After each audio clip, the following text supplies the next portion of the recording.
IDPS vivant. Les parlementaires debout. Les parlementaires debout. Les parlementaires debout.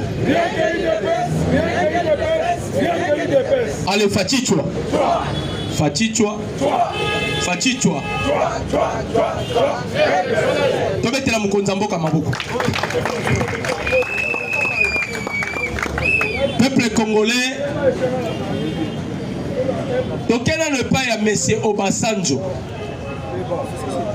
Vous savez pourquoi Kabila est allé chercher Obasanjo? Kabila a qui différent Kabila Tiayaki na Goma, il était assuré par des Français. Parce que Mouto a derrière na bango kuna eza France. So bomoni le loti France azo pika. France azo la pétrole na biso na lac Albert. Oyo ezalaka exploité par Total Énergie. Mabe moko biso ba Congolais tozanango, beaucoup de Congolais sont des inconscients. Il faut qu'on se dise la vérité. Y a-t-il pas des hommes de Dieu pour délivrer le peuple congolais? Minele basali marche. Baso contester contre iPhone. Mais ici vous allez voir des Congolais qui nous posent iPhone. Munela lobi ke iPhone ndezo sala ke babo maraba Congolais to kotomba ngote awa iPhone France ozo bunisa biso kenela bandako ba foya ba Congolais za okuna ba Canal Plus. Vous attendez quoi? Si c'est quelqu'un qui t'a dit sous air longolo Canal Plus. Donc prendre conscience. Joseph Kabila yengi a commis peuple nomade. Pour votre information, Ouganda a besoin de Azobanga. Koyama Kabila. William Ruto Azobanga. Même Paul Kagame. Bazobi misaminduke nuitement binu wana kata distraction. Bitumbe sili. Oh bozomo na wana. Bien parlé, Nyoka Bakati Moutou. Le président Félix, non, Bobé Telano Mukonzambo Kamaboko. Il y a eu des hommes forts dans mon Kilioyo. Mais tu sais qu'il est exceptionnel. Il y a eu des hommes forts. Mais le président Félix est le président exceptionnel. Il a délocalisé la queue. À l'Ongoli guerre na est de la République. A même Angona Messa ya Donald Trump. Kagame si réellement ça makasi. To solo la sikoyo boyi. Devant un bateau yo batia guerre na Moko. Ce sont des Américains. Oui. Bill Clinton. Président Félix Alobi, on doit servir seulement les Américains. Bokosi Lisabitumbo. France a mis ce document Moko, la RDC va signer des accords avec le Rwanda. Lukuta. C'est fort, archi fort. Abimi Sagi sous dossier Moko. Oh non, il y aura une force négative neutre, pardon, une force neutre et Kozala. Lukuta. Oh dans 2 mois, Lukuta. Maison Blanche, Washington Abimisi calendrier. Les 2 mai, Outiko les 4 Kotika dossier. Les 15 mai, les experts américains ainsi que les 2 ministres pour traiter dossier. Les 21 mai, les 2 ministres vont se rencontrer. Les 15 juin, Paul Kagame, président Félix devant Donald Trump. Présence il y a William Ruto. Présence il y a président ya SADC. Présence il y a président ya EAC. Bakozala. C'est-à-dire, na calqué à Donald Trump. Donald Trump a effacé de Wanabino, distraction. Donald Trump a effacé la 5 ans. Trump a dit bien qu'ici au Congo, la 5 ans, ils ne sont pas des hommes de Dieu. Imaginez Moutuloko la Ambongo. Bakei na sondage. Barobi Mouto soto kotisiye candidat Vatican. Ya kote kana Vatican. Ya kote kana Vatican. Bakongole Congolais na Fatika bango batali babise, mais il est trop politique. Lui, il n'est pas un homme de Dieu. Tant ou même balobaki, ce sont des politiciens en robe. Batwaso qui ont bavoti. Fatika il faut et ça la sonne dans l'église catholique na Congo. À la tête de l'église catholique, balobi que ce monsieur ici, il est purement politique, c'est-à-dire la spiritualité en politique n'existe pas. Dans l'église catholique, la spiritualité, il y a des fois. Yomoko mobali, yomoko mwasi. C'est ça. Et là, on va même la notion de notion ya genre. Tant que tu as la notion ya genre, tu as la transigeance. C'est-à-dire mobali a lembi qui mobali a commis mwasi. Tozongi et pas ya Martin Fayou. Nabi Sarabino, s'il y a un politicien abouti au Congo, c'est Martin Fayou. Un imbécile tout fait. Aramaye l'été. Tozongi na nous Fayoulou. Fayoulou, aleki na TV bazotu na ye. Martin Fayou botama wapi. Martin Fayou habite na botama na mama yemo, na botama na njili. Apesi des communes. Oui. Martin Fayou. Imaginez Martin Fayou. Ton président Félix Massala qui coalitionne Joseph Kabila. Alors,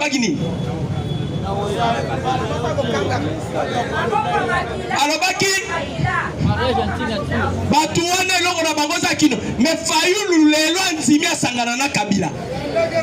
Comment mutoko sala so batina niveau yo? Mission Fayou ba pesi e pa ya basango la Senko. Parce que l'Union européenne a payé basango 12 millions de dollars. Basa la effort, basa lisa dialogue salama en République démocratique du Congo. Yango moni bandeko tambola et pas ya ba opposant. Bandeko, soki Joe Biden ti avant quitter pouvoir. Président Félix a dit ça qui a tabozu oya na renégocier. À combien plus forte raison bino ba dialogue? Fayou veut maintenant blanchir Paul Kagame. Tala basango makambazo sala. Bazolinga balongola Kagame na dossier. Baloba kezala Kagame tena bomaka ba Congolais na Est. Eza ba Congolais na ba Congo. C'est ça mission Fayou lozo sala. Okomona bato a essayé mito e bouger bazoye ba makamu mutu na bango sala te. Bazoye ba nini? Problème est ça, problème il y a ba Congolais. Bazo congoliser problème. C'est-à-dire il veut blanchir Paul Kagame. Et récemment, président Félix a sali point de presse à lobby. Il y a des choses qu'on ne peut pas dire. Mais je vous promets que la zone qui c'est la binopé. Paix moko comme ça la durable et définitive. Les termes qu'il avait utilisés. Toi maintenant mon compte à boka. À lobby, la zone qui c'est la binopé. Mais Péwane est la durable et définitive. C'est ça la diplomatie. Ah, on a effacé la France. Normalement, diplomatie Mukontambo Kasali, et ça le rôle à tous observer. Mais France a besoin de calamité. On cherchait d'abord à neutraliser Paul Kagame. Paul Kagame est déjà affaibli. On m'a dit et ça distraction. Nanga zala kata ko se distrait Kabila zolu kabazongi se na Congo. Webi réponse au président Félix Apesi Obasanjo. Obasanjo eko senga Kabila zonga wati. Président Félix non, l'homme message. Aebi so Obasanjo. Kabila zonga nanya bengana Kabila na Congo. Oh, réponse à nos PC c'est habité. Yolobi nangai Kabila sala nini azongo. Na peine à poser une question. Nanya bengana Kabila na Congo. C'est la diplomatie. Les Américains à l'époque il y a Joe Biden. Basangana ki ba ki okoluka président Félix. Balobe non, fozongisa Kabila na Congo, Aza sénateur à vie et puis ex-président. C'était la même réponse au président Félix Apesi. Alors, si Kabila se sent qu'il peut affronter la justice congolaise, Ayat, ce qui Kabila Zoboya Koya, parce que nous avons de preuves. Preuves car il y a des bossos. Tout le monde a bilou moussouté. Preuves à l'Ibosso. 10 millions. On l'a encore pour l'Uboya Kacham. Et ça preuve était. millions olingaki corrompre ya kotumba eza preuve te olingaki corrompre bango na intention nini Kondo Etienne Tshisekedi wa Mulumba lobaki mwana wana akosampofrir timbongo nyonso azwaki na Congo kosala nini. Imaginez Donald Trump aye na pouvoir. Nayebisaka bino Trump c'est un ange que Dieu utilise pour la République démocratique du Congo. Botala koya mingi ya Trump ezaka na makambo ebujaka. Asa ange nzamba utilisaka kaka. Ange Michael. Parce que nzamba yaki déjà suscité le fils de la promesse. Mouto a incarné progéniture Abraham, c'est le président Félix. Alors, Nzambe Fabi s'appelle Isusu Batumoro Boyebaya. Donald Trump a un pouvoir à sali décret. Alors, désormais, Moutounyoso et tous les hommes politiques en Afrique. Oh, bah, quand ils sont bons, on a aux États-Unis, bah, bah, na Kangiam. Ah, on est ça, boye. Bandeko. Et ça, les sous, ma camarade, bon, bah, mon maman, mon maman. Naloba. Nasakola. Toka la bisogno soba. Ensuite, Kamere. Ensuite, Sama Lokonde. Ensuite, Joseph Kabila. Tu te sens comme à la 7e année. Pardon, 7e année dans Zolobe. Il y a pouvoir, il y a Mokonzi Amboka. Batouana, si les lots, Banzimagate, que Tshisekedi n'a commis la 7e année. Pourquoi? Comme président Félix Azouaki Bokonzi, Bandeko, dans la vie, ça n'a pas bêtise, mais comment ça n'a rien d'embêté.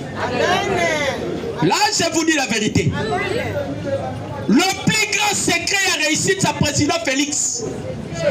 Donald Trump a outil comme ça dans Mikolo na Maison Blanche, soit au Monaki. Donald Trump a landé de Tshisekedi. Oui, oui. Parce qu'il a compris que Mouto a tabasso boudissé, basso longaye, te. Président Félix a suivi mon compte, même biso na martyr, bato bazwa qui a une aventure. A sengi pardon pour notre projet de prédécesseur naye. Bato yo. Yami balé Tshisekedi a bisa nzambe lo mususte ona tika la libérer la Congo te nzambe Congo eza munene ngana ko gérer mboko te nzambe kitana bo nzambe na yo ya kovanda anako la divinité a quitté le ciel. La divinité s'incarne dans le corps du président Félix. 155 fois tenté bazo bo bayete Donald Trump akangi batu na Maison Blanche abiboya to bondela to lukelo nzambe. C'est ce qui fait la réussite à Mukonzamboka. Bayaki na ba poison les loyo conversation ya Sama Lokonde na Joseph Kabila. Data center a capté yango. Bandeko solo la nuit tema. Sama Lokonde azolo ba na kotarder. Makambu ya lever à humilité na yo en attendant zo baluka baluko zoluka. Sama Bozo bundisa zombie, Tshisekedi déjà un dieu est mort. Aza kisimbi. Aza fantôme. Bozo bundisa mutu, bozo bosala ke boza bino nyonso identifié. Bitumba tozalaki na ngwa makasi. Bandeko, bitumba tozalaki na ngwa makasi. Ezalaki ko écarter Paul Kagame.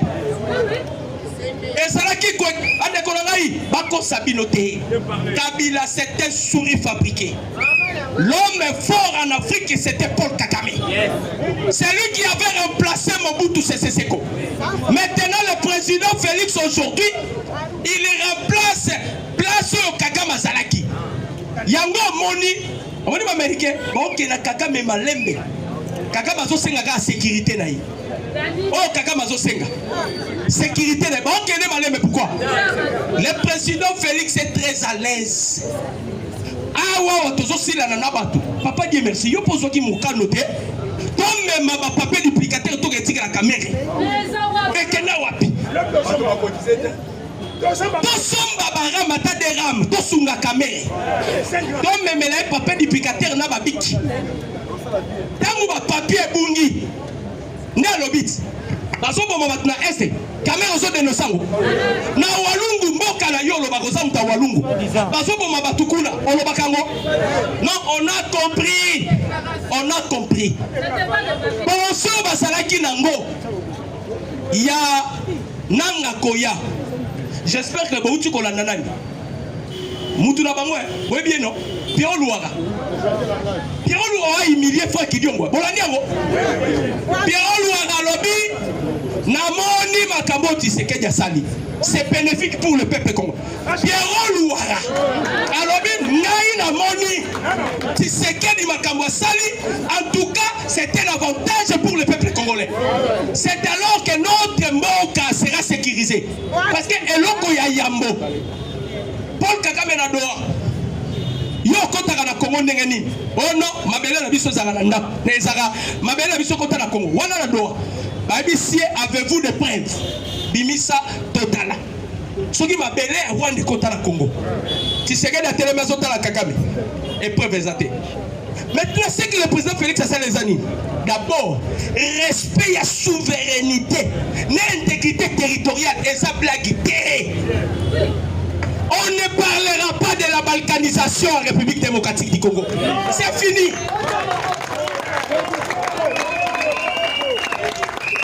On ne parlera pas de la balkanisation.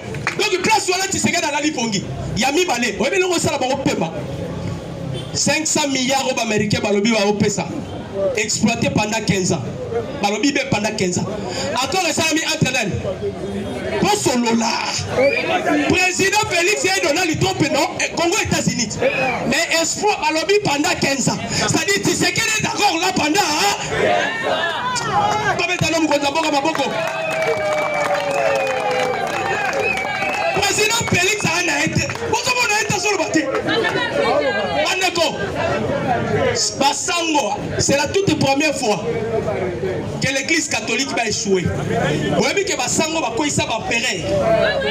C'est que Basango va oublier ça nini. Vous voyez que Sabino. Quand le président Félix a joué qui Bokondi, vous comptez qu'il a ma mission. Ba yeliye masque on a dit ça qui vient à Kakungu. Soko beti la Google romona masana ezana longa Tshisekedi masque on a Kakungu. Et ça parmi ma pouvoir ancestral la biso. Tangu ba belisi ba yeliye masque ba bi zo eloko ya charge na yo. Président du masque. Après 2 jours, le chef de l'État qui est au Vatican. On a récupéré le pouvoir il y a Vatican. C'est la toute première fois. Un cardinal, un politicien. Na Congo, un cardinal. Alors il est trop politique.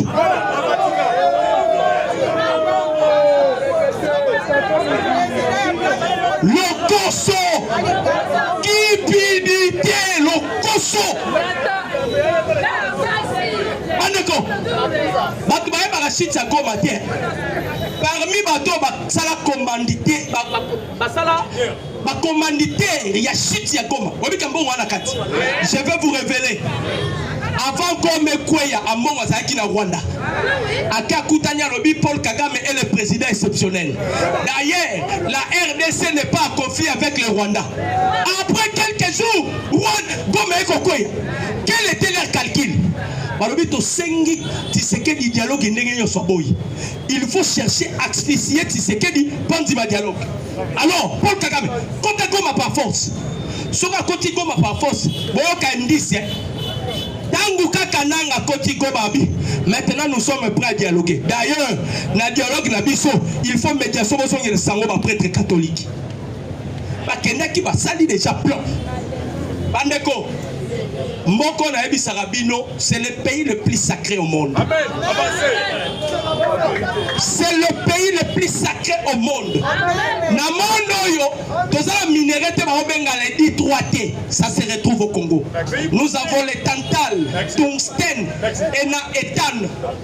Tous les germanium, tous les pyrochlore, les 3T, minéraux les 3T. C'est le minéral le plus utilisé au monde. Maintenant les Américains, les lobbies va foncer, lobby.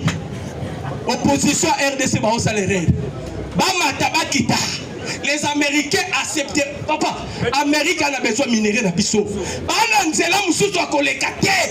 va signer les accords avec les Américains. Pourquoi? La Chine a eu ça la 10G. À combien de 10e génération? Chine a le on peut s'asseoir Amérique terre arabe. Amérique a tali à l'obbi, bitumbo na la Chine. Il faut nazwa kaka Congo na maboko. Il faut nazwa Congo, je dois dominer le monde. Parce que la République démocratique du Congo est le coffre-fort du monde. Yo Congolais au Vandi. Oh, Mokoyo. Papa, Herman Cohen. Herman Cohen a lobby. Le président Tshisekedi.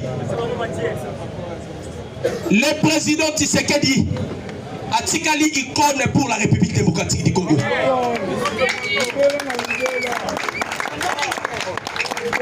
Maman Martin Nzambi Gubenisha. Maman Martin Nzambi wa Gubenisha. Obi pourquoi la Robi Nzambi wa Gubenisha? Libumu wana ne memaki Félix Antoine Tshisekedi Tshilombo. Oyabaki mission mona na koya kosala mokilité. Lelo yo actualité on parle d'un seul président, c'est le président Félix. On leke actualité c'est Tshisekedi.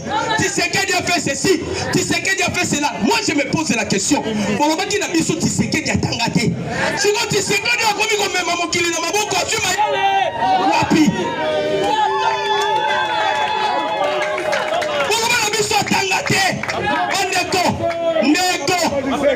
Na sepelaka na verset biblique moko lobaka. Nabi ke basala nzambe baza ba basala nzambe. Yoka Bible maramba lobaka. Lorsque Dieu éprouve la voix d'une personne, il dispose favorablement même ses ennemis. Dieu a préparé Tshisekedi pour le renverser ce monde. Parce que le Congo ezalaki na moka ya bandoki. Tshisekedi il devient maintenant le type de Jésus, le type de Moïse. Moïse a mis ici dans Israël. Les Égyptiens que vous voyez, vous ne les verrez plus jamais. Les Égyptiens que vous voyez, vous ne les verrez plus jamais. Yesu de son vivant. Après avoir commencé Yesu, il est allé prêcher dans les séjours des morts. L'objectif c'était aller récupérer la clé de la vie. Tshisekedi est allé là où se trouve les formations, là où se trouvent les Illuminati. Il a récupéré la clé de la délivrance de la République démocratique du Congo. Comment d'abord quitte le Congo c'est délivré.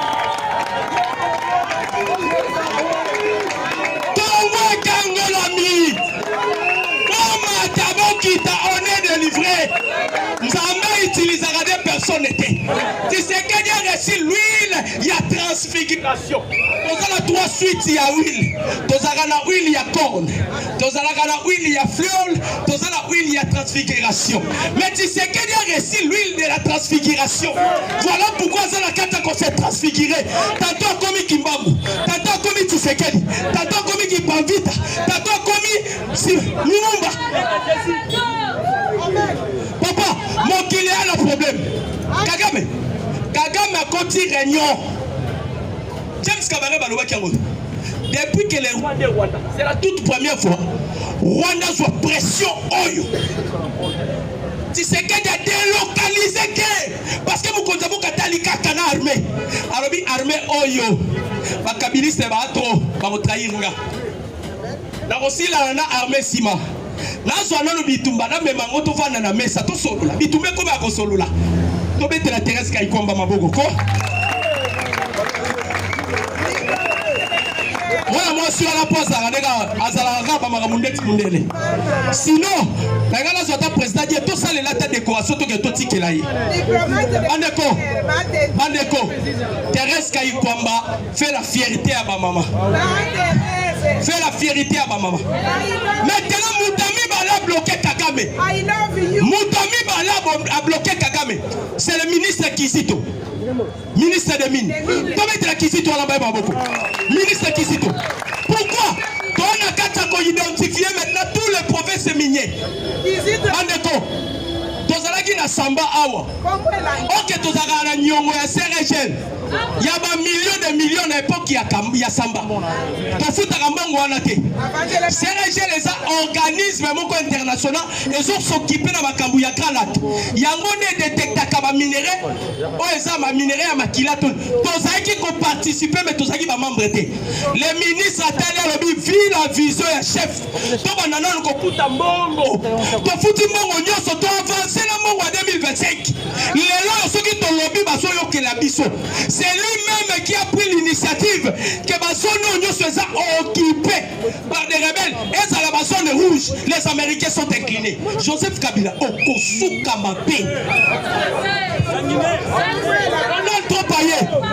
Donald Trump a lobby d'abord qu'on fragiliser. Bobby qui va frapper derrière Pologne. Va frapper Pologne. Va se retirer ma militaire et puis va se retirer nini, ma matériel nyoso. Batali maintenant Kabila na Katumbi, ba bibino ba otama kelele. Do sa iranium na mesa e. Ba fongoli Alkazia, Alkazia. Non. Alkazia. Eza prison ya mabe koleka. Ya mabe eza na île. Ba fongoli parce que Donald Trump a lobi non. Makambo sala mi na Congo. Batumusu ba mérité quoi ta la montée mais ba ke de kuna. Imaginez bande comme congolais. Bota mutu lokola fayi lusoba. Ba sénateur na Virginie, 4 sénateurs. Ba sangali ba lobi non. Makambo salami na Congo. Tozo senga Donald Trump. Ba commanditaire ya ba crime de guerre. Que personne ne soit impuni. Batunyo se faut pas punir bango. Yo Fayulu Telemi, je pardonne Nanga. Nanga a un problème avec Fayulu. Nanga a un problème avec le peuple. Pas avec Fayulu. Fayulu, toi tu es un Sénégalais. Tous les ennemis de la République. Président Félix a sali système Yanini. Yarobo Kelaka Made Soumaï. Toté Made Sounabase. Tobi Tofonalisou. Tetobo Ramay. Oh, nous sommes à Bezo Sanine. Je dis et je vous remercie. Merci, Président Otis. Na konsenga na base. Président Otis. Lobby Fala Bandatongo. Boete Komata. Moutamouté Madame a refouté la gagne transportée. Pour Bata FCC, Bako Yibé la gagne Nanzela. La Kossi, le président Otis, il avait déjà partenaire à Madame Azakuna, qui ne soit déjà au Tobengi, à 20 000, Banabalia. Combattant de l'élite sans prix, tu as un cotissa, chaque. Na cotissa, allez moloto. Et c'est bon, allez moloto. Tu peux mettre l'aller moloto, ma boko, vous mettez l'aller moloto. L'IDPS viva. Le parlementaire debout. Le parlementaire debout. Le parlementaire debout.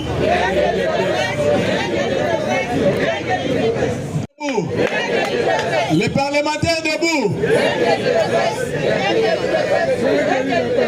Est-ce que force des alliés? Est-ce que va combattre les alliés? Bon.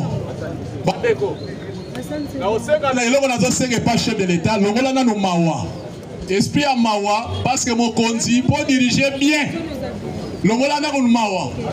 Parce que Mawa na yo, il y a un autre ça passe. Voilà quand c'est marché de monter aux attaques à biso, parce que les leçons qui aux attaques biso mettent aux alatés. Mawa na yo, il y a un autre ça passe, il y a un autre ça biso passe. Souffrance au peuple congolais soyo comme lelo et ça peut na motema ya mawa oza mwa mpate kati na bankosi wato ko marché ba monter ba tulokola ba sama lukonde ba tulokola ba Vital Kamerhe d'ailleurs bandeko fo boyeba selon ba code ya ba américain mutulokola Kamerhe fo ba tia libanda. Pourquoi? Parce que mongo ya 100 jours. Et ça, financement des États-Unis, on appelle ça pour une alternance. Mongo y a 100 jours. Les Américains font la traçabilité de mouvement sala. Mongo et Bimana Freeland Bank, semble-t-il. Bana Jamal Babimi dans l'aéroport, plus de 30 millions de dollars. Et qui ont financé mouvement terroriste sur la Hezbollah. Les Américains sont très mécontents de l'Oko. Ils sont yebi. parmi badil ya accord entre RDC États-Unis bazo senga mutu ya kamere azala liba eloko na solo ba kamere soka sokanga munoko mikolo lendo wana soke bapeke bukanye parce que yebi mutu lokola sama pe foko tie libanda c'est un suspect baso lobela biso selon na bakano tozwi information que sama bazo solaka na Kabila masoli bazo solaka na Kabila pe azopesa Kabila bassurance mokonzi ya mboka biso oyo obamonaka pamba biso babengaka bato ya maboma eza biso toza badefenseur ya pouvoir na yo po makambo tolobaka awa ata boboyaka ya bino me sukasuka tozwaka raison ande longola mawa parce que na makambo oyo les Américains bazosenga tout ce monde oyo détournant même au détourner les cas 30 ans il faut bakanga yo donc ce qu'on sera détourné dans l'année 90 année 80 bakolandela ba trace il faut bakanga po ba américain balingi il faut qu'on nettoyer ba détourner nyos parce que ba américain mutu nyos soko so sala prison to sala un jour au sala journée moko au sala 2 jours au sala 3 jours ba on sala confiance na tamba la moko te pour ça récidiviste parce que ba détourner rebelle to sala bango tout autour ya pouvoir na yo mokonzi lokola accord esengi kanga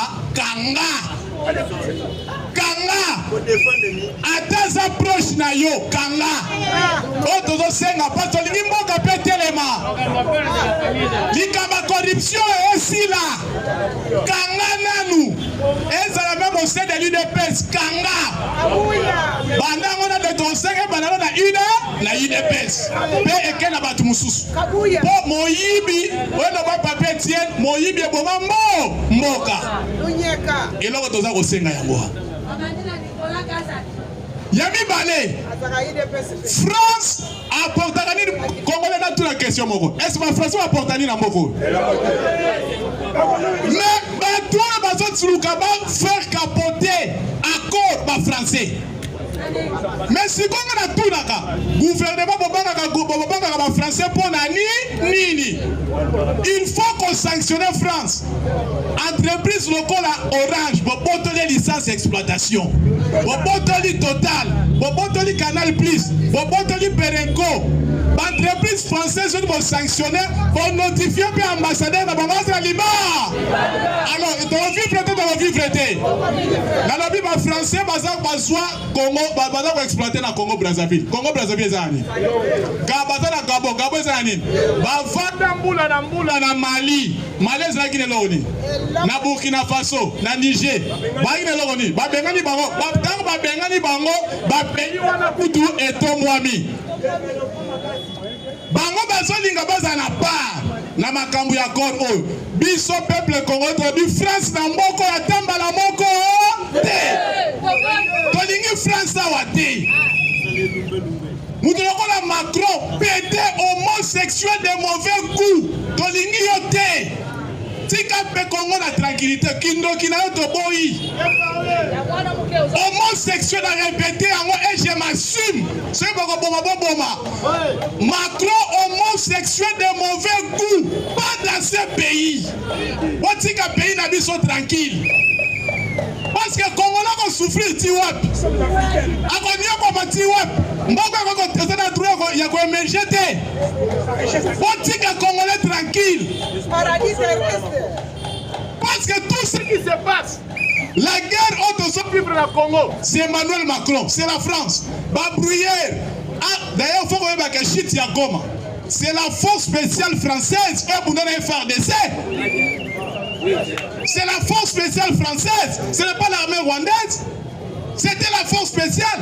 Il y a des preuves. Ok, l'armée française continue à tirer à Goma. Avec des Polonais. Si comme on va prendre les Bissoni. Donc, il faut dénoncer parce qu'il faut que il faut marcher salement. Sama, na caméra, bas à Liban. Biso ceux qui l'ont télé Sama, na caméra, est-ce que les na kabe balongwa te soko lingi balongwa kanga ba alors bakolongwa mokonzi biso peuple tokenda na forcing de manière que le pays est libéré parce que obstacle ya peuple congolais comment on va dire ça sama eka kamere babima batika yango mokonzi na niveau ya armée il faut otia ça la réforme na mboko ba généraux ya solo ezaka ka 3 selon moi il y a que dit Kapen il y a général Faustin Mounene et Lubo ya Kachama abuo pia bomana nous raison oyo il y a battu ya mabe au bazan na FRDC qui collabore avec Kabila. Leur chef d'antenne c'est Mbala Moussese. C'est mon candidat général Mbala Moussese. Bon cabosso ba vérité nio. Bon so ba vérité nio. Ton souki a ton continuer l'eau. Merci beaucoup de la Frédéric Ekuto Maboko. Beaucoup de la Frédéric. Nazo bengi sa présa Otis. Pour encourager présa Otis na Maboko. Beaucoup de la présa Otis Maboko. Merci que tu as